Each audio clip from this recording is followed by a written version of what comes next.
সালাম TV, the solution for humanity.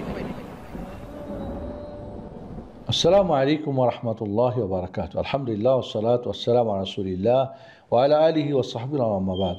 সম্মানিত প্রিয় ভাই বোনেরা, আমাদের আইডিস ইসলামিক রিসার্চ অ্যান্ড দাওয়াহ সেন্টারের প্রশ্নোত্তর পরে আমাদের কাছে আজকের প্রশ্ন যে নামাজের কেরাতে ভুল হলে আমরা দেখে থাকি সূরা ইখলাস পড়ে, এটার কোনো ভিত্তি আছে কি না, এটার সঠিকতা আছে কি না।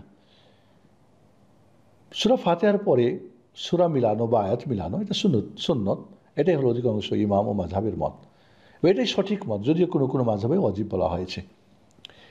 সূরা ফাতিহার পরে যদি একটি ছোট্ট সূরা মিলাই, যেমন সূরা ইখলাস বা কাউসার বা আসর, ফালাক বা নাস, যথেষ্ট। অথবা একটি বড় আয়াত যদি হয়, অথবা 3টি ছোট আয়াত হয়, তাহলে এটা যথেষ্ট হয়ে যাবে। তাহলে যদি ভুল হয়, এখানে 3টি আয়াত হয়ে গেছে বা একটি বড় আয়াত হয়ে গেছে বা ছোট সূরা হয়েছে, তাহলে এখানে ইখলাস পড়ার কোনো প্রয়োজন নেই।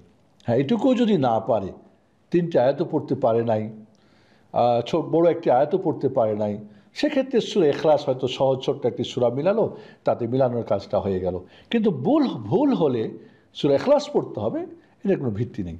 এটা প্রচলিত, হয়তো মানুষ দেখেছে, মনে করছে এটাই সুন্নত, হয়তো মনে করেছে সূরা ইখলাস পড়ে মিলানো হয়ে গেল, কিন্তু মনে করছে সূরা ইখলাসই বুঝি মিলাতে হয়।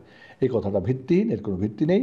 বরং সূরা ফাতিহার সাথে যদি সূরা নাও মিলাই, আয়াত নাও মিলাও, তবু কি হয়ে যাবে, সালাত হয়ে যাবে।